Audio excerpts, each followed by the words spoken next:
the master of my life has revealed to me that it is time for you people to become acquainted with the worship room of the gods, where they had the spirits that had materialized.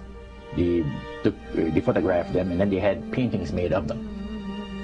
And there was probably about maybe 100 of those around the place. So how did you feel when you walked into that room? I felt that these people had power, and they had a lot of it. Did that attract you?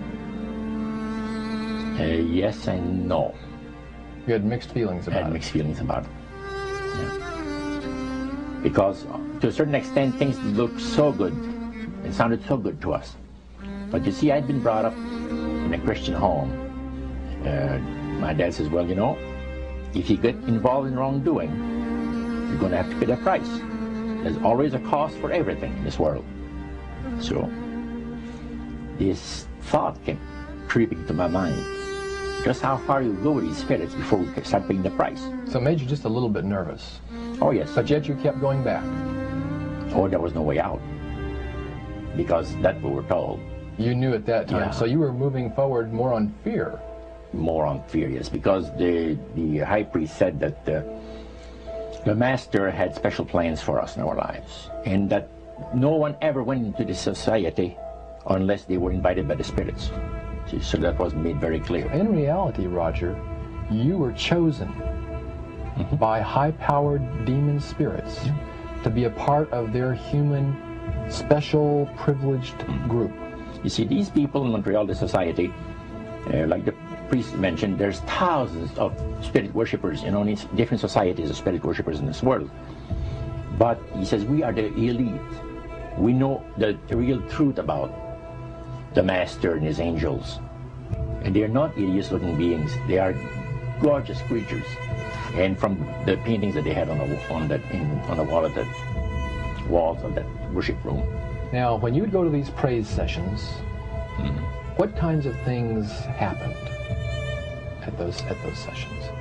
Well, there's a lot of success stories. The masters has done this for me and that for me. I remember one. At what point did this demon worship start to affect you personally, Roger? Well, it wasn't too long that the priest mentioned to us that the time had arrived for us to start trusting the spirits and give the spirits a chance to work for us. And there was a number of gifts that you could choose from.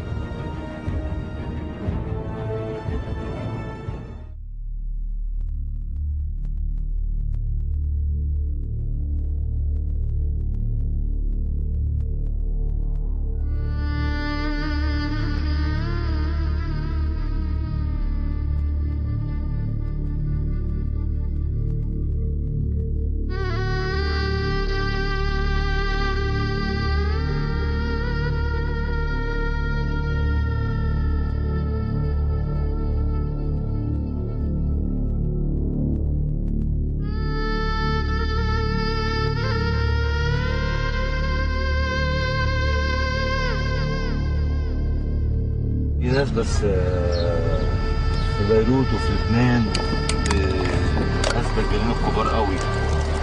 سمعت والله اعلم يعني ما حدش افهم. يقول لك بيجيبوا حاجه لماده السيف الاحمر دي ماده غاليه جدا جدا جدا. بيحضروها وبيجيبوها معاهم بيحضروا جن يطلع لهم جن عامل زي الجن الاحمر كده نار في وشه ومش عارف ايه.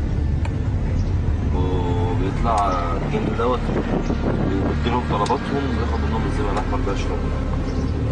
ده اخر معلومات عنه.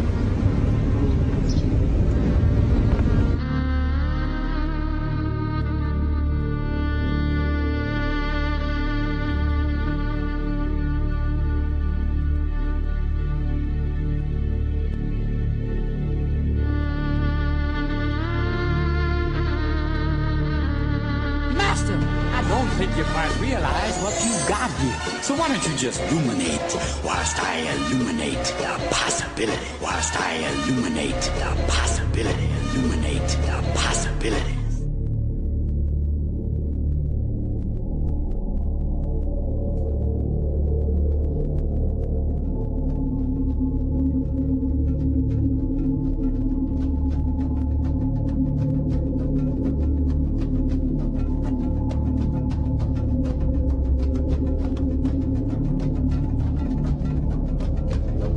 priest mentioned to us that the time had arrived for us to start trusting the spirits and give the spirits a chance to work for us.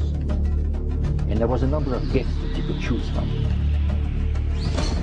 Well, Alibaba had them 40 thieves, Scheherazade had 1,000 tales. But master, you in luck, 'cause up your sleeves you got a brand of magic never fails. You got some power in your corner now, some heavy ammunition in your camp. You got some punch, pizzazz, Yahoo and house. All you gotta do is rub that lamp, and I'll say, Mr. Aladdin, sir, what will your pleasure be? Let me take your order, jot it down. You ain't never had a friend like me.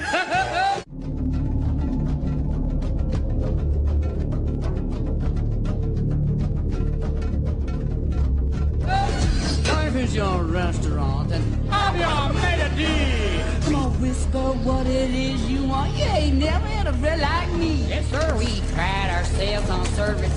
You're the boss, the king, the shah. Say what you wish, it's yours, true dish. About a little more baklava. Have some calling me, try all of calling me. I'm in the mood to help you, dude. You ain't never had a friend like me.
Genie in a bottle, baby. Come on in.